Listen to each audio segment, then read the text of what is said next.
Hey salut, c'est Steven Saul. Si toi aussi t'en as marre de rouler en trottinette et que tu veux jouer dans la cour des grands avec un gros gamos, alors regarde bien cette vidéo.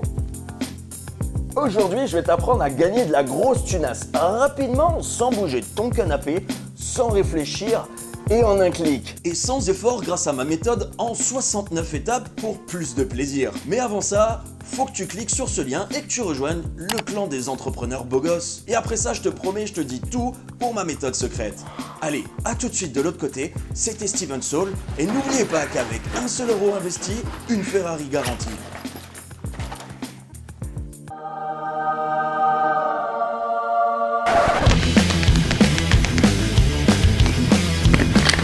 Mais ça va pas, Baptiste, qu'est-ce que tu fais? Mais t'es pas net? Si, je suis net. Net. Non mais c'est n'importe quoi, tu vas te coucher tout de suite là, Baptiste, hein.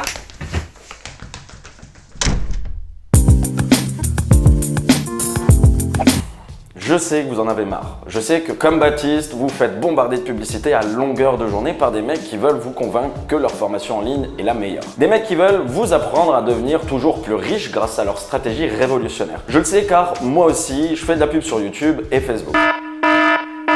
Le truc, c'est que vu que mon activité est entièrement digitalisée, j'utilise forcément les mêmes canaux de communication que tous les autres formateurs. Et d'ailleurs, j'imagine que vous avez dû en croiser des centaines de mecs comme moi. Du coup, le problème, c'est qu'aujourd'hui, il y a tellement de formateurs en ligne sur le marché qu'on ne sait plus à qui faire confiance. Mais à votre place, et j'avoue que ça doit pas être simple de faire le tri dans tout ça. Entre les formateurs véreux qui cherchent à vous arnaquer, Hey salut, c'est Steven Saul. les formateurs qui veulent bien faire mais qui ne connaissent rien, et les vrais experts qui, eux, ont une vraie valeur à vous apporter. C'est pas si simple de faire la différence. Et oui, comme je vous l'ai dit, on utilise tous les mêmes canaux de communication. Les réseaux sociaux, YouTube, les blogs, etc.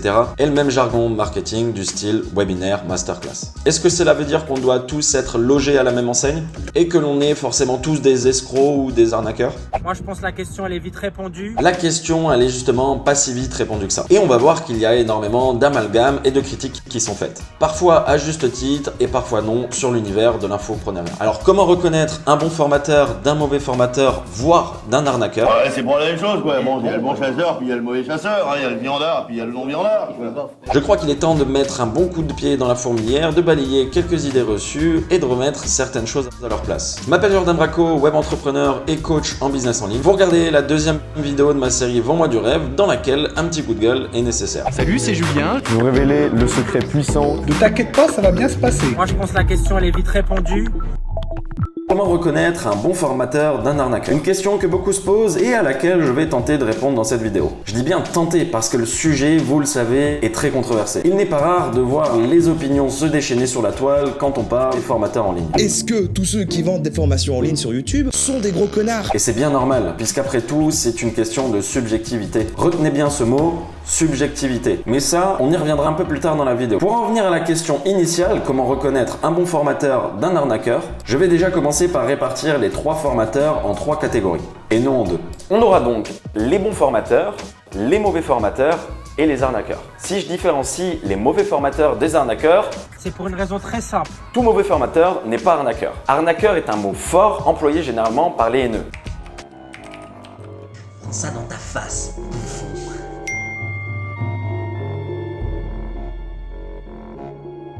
Attends, mais t'es qui toi? Viens voir 2 secondes. Je n'ai de permission à recevoir de personne. Je suis ici pour rétablir la vérité. Vous êtes tous des arnaqueurs. Et du coup, ça te dérangerait d'argumenter un petit peu sur le sujet ou... J'ai pas le temps, j'ai d'autres chats à fouetter. J'ai une YouTube de ce beauté, allez insulter. Ok, eh bien merci pour ta subtile intervention et cet échange très créatif. Je disais donc qu'un arnaqueur est un mot fort employé généralement par les haineux pour stigmatiser l'ensemble de la communauté, des infopreneurs et des formateurs. Pour ces gens-là, à partir du moment où vous vendez du contenu sur internet, vous êtes forcément un arnaqueur. Eux, ils ne se cassent même pas la tête, ils mettent tout le monde dans le même panier et basta. Je dis qu'arnaqueur est un mot fort et mal employé car à la base, arnaqueur est une personne qui trompe les autres ou qui les vole. Du coup, concrètement, un formateur arnaqueur serait soit quelqu'un qui vous vole de l'argent, donc qui ne vous envoie pas le produit que vous avez acheté, soit quelqu'un qui vous induit en erreur et qui vous fait des promesses qu'il ne va pas tenir. Exemple, achète ma formation et dans moins de 2 semaines, tu auras 15 000 € sur ton compte en banque grâce à ma stratégie. Ah bon? C'est vrai?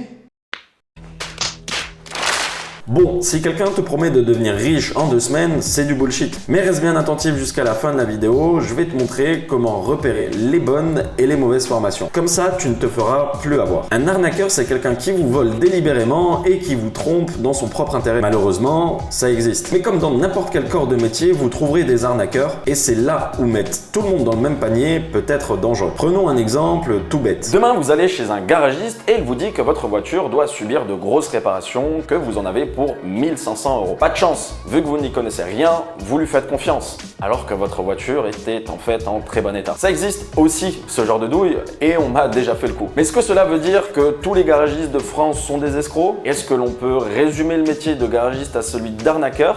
Non. Continuons sur cette métaphore. Disons que votre garagiste, cette fois-ci, n'est pas un arnaqueur, mais qu'il a tout simplement fait une erreur à cause d'un mauvais diagnostic. Dans ce cas-là, pourrait-on le traiter d'escroc?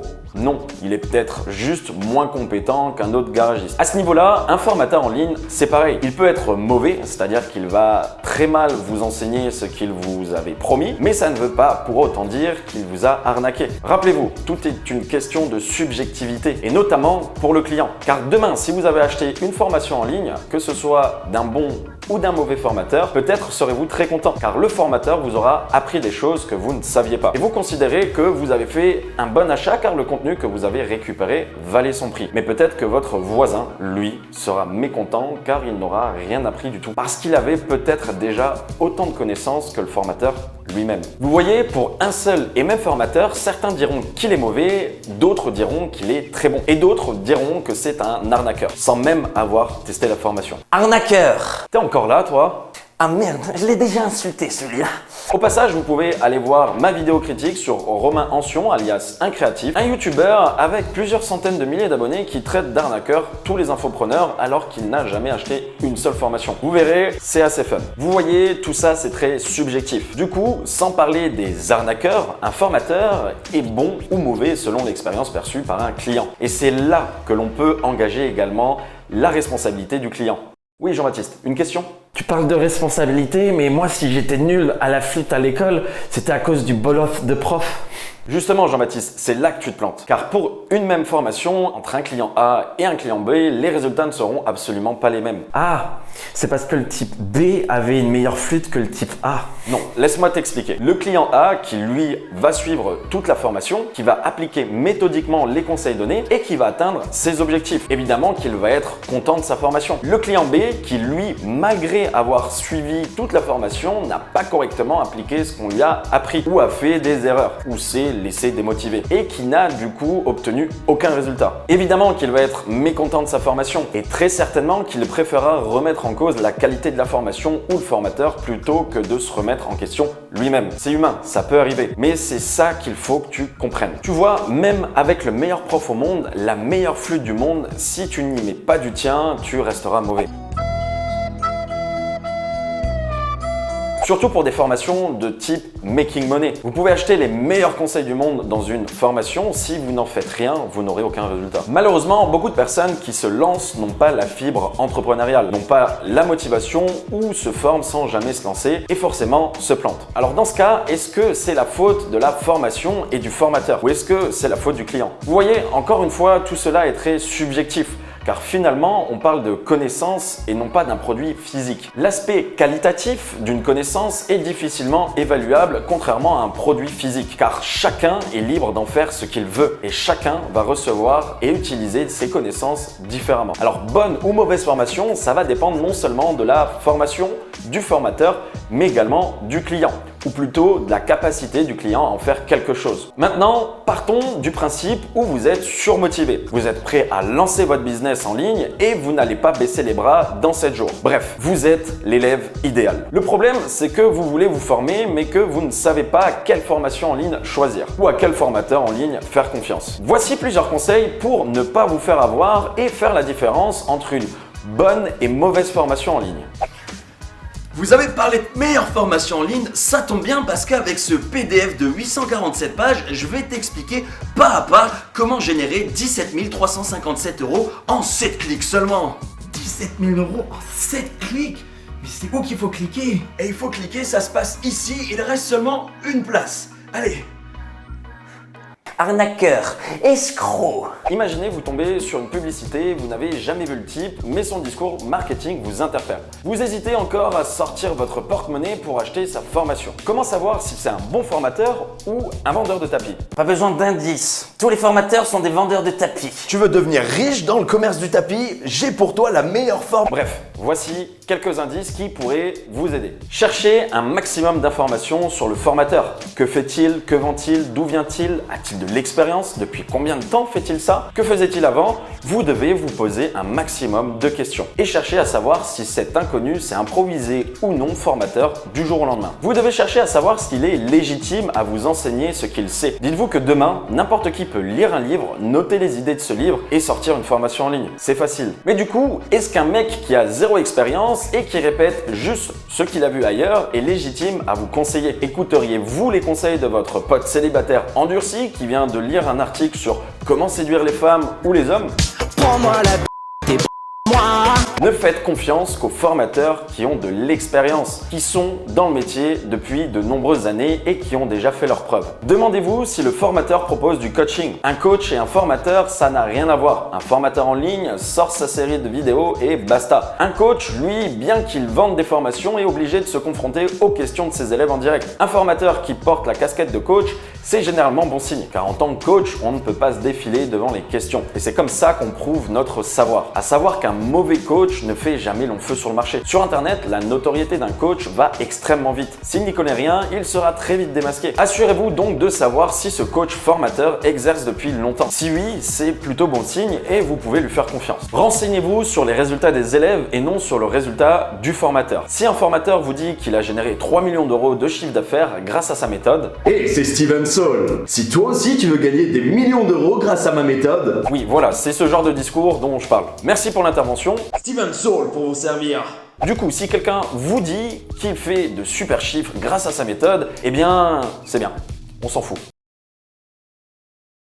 C'est pas parce qu'il le dit que c'est forcément vrai, car comment savoir réellement s'il ment ou pas? Et puis de toute façon, chiffre d'affaires ne veut pas dire bénéfice, donc ne vous fiez pas aux résultats du formateur. En revanche, regardez plutôt si ses élèves ont quant à eux des résultats probants. La qualité d'un coach et d'un formateur s'évalue en fonction des résultats de ses élèves. Bien sûr, plus un formateur comptera d'élèves dans ses rangs, et plus vous constaterez de la réussite chez ses élèves, et plus vous pourrez lui accorder votre confiance. Ne vous laissez pas avoir par les données sociales. Le formateur qui a le plus d'audience ou le plus de followers sur les réseaux sociaux ou sur YouTube n'est pas forcément le meilleur. C'est juste qu'il est meilleur marketeur que d'autres et qu'il a su se mettre en avant. On le voit très bien sur YouTube, entre ceux qui font des vidéos putaclic et ceux qui se la jouent grosse bagnole, grosse villa, ce sont ces gens-là qui font le plus de vues. Est-ce que ce sont forcément les meilleurs? Non. Une chose est sûre, ne vous fiez pas à ces chiffres. Personnellement, je connais d'excellents formateurs qui ont sorti de super programmes et qui pourtant n'ont pas une audience énorme. Peu importe le domaine, un bon formateur n'est pas forcément un bon marketeur. Malheureusement pour eux, soit ils n'ont pas cette fibre marketing qui leur permettrait d'être beaucoup plus visibles, soit ils le décident justement de rester eux-mêmes, c'est-à-dire simples et humbles. Et par conséquent, ils restent encore trop peu connus du grand public. Ce sont pourtant de vrais spécialistes dans leur domaine et en savent 3 fois plus que certains qui font des centaines de milliers de vues. Mais étant donné qu'ils sont moins visibles, ils vendent moins de formations. Je suis sûr d'une chose, afficher une villa et une voiture de luxe fera plus de vues qu'avoir un discours d'expert face caméra. Les gens achètent souvent pour l'emballage et non pour le produit à l'intérieur. Achetez des compétences et non du rêve avant d'acheter une formation. Demandez-vous ce que le formateur vous vend. Est-ce qu'il vous vend une vie meilleure, une vie plus riche et plus belle, ou est-ce qu'il vous vend des compétences techniques? Ceux qui vendent des belles choses n'ont généralement rien à vendre. Faites confiance aux formateurs capables de vous enseigner de vraies compétences techniques. À la fin d'une bonne formation, vous devez être capable de vous débrouiller tout seul et d'avoir toutes les clés en main. Les connaissances sont suffisantes pour réussir. Voilà un indice de plus pour repérer les bonnes formations. Pour résumer,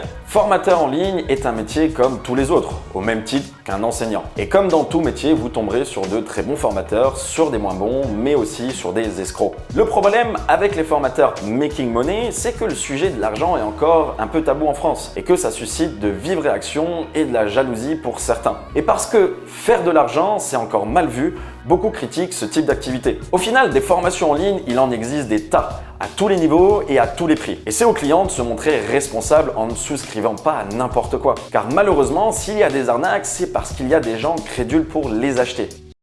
Non, c'est pas ce que tu crois.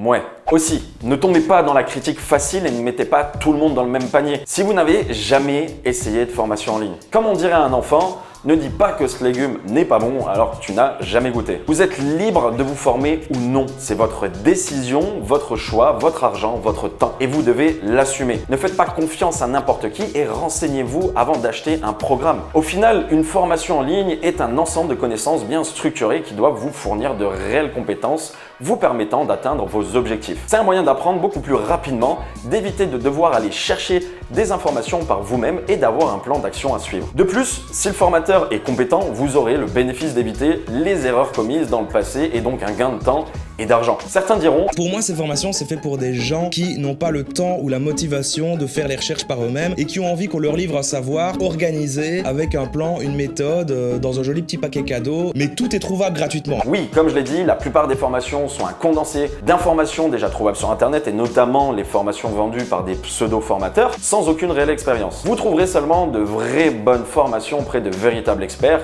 qui ont plusieurs années de pratique, d'échecs et de réussite à vous enseigner. C'est justement cette expérience partagée que vous ne trouverez pas dans un tuto gratuit et qui vous permettra d'éviter bien des erreurs. Rappelez-vous du garagiste. Pourquoi payerez-vous votre garagiste pour une vidange alors qu'on vous dit gratuitement comment faire sur Internet? Votre garagiste est-il un arnaqueur? Punaise, si je l'avais su, je l'ai fait il y a 2 semaines sur ma Clio 2. Ça m'a coûté 350 boules. Mais bon, c'était le meilleur vidangeur de la région, alors ça va. Faudra que je t'explique 2-3 choses après la vidéo. Revenons à nos moutons. Un coaching en ligne sera toujours plus probant qu'une formation en ligne, car l'accompagnement qu'il y a derrière vous aidera à atteindre vos objectifs beaucoup plus vite. Mais encore faut-il trouver le bon coach. Allez, concluons. J'espère que cette vidéo vous a plu. N'hésitez pas à me dire en commentaire votre point de vue ou vos expériences avec les formations en ligne. Ça m'intéresse. Si vous pensez que tous les formateurs sont des arnaqueurs, venez également me le dire et on en discutera. Je vous invite également à me soutenir si le contenu vous plaît en vous abonnant à cette chaîne et en laissant un pouce en l'air. D'autres vidéos et d'autres formats arrivent très bientôt sur la chaîne, donc pensez aussi à la petite cloche. Soyez curieux, motivés. C'était Jordan Braco. Merci de m'avoir écouté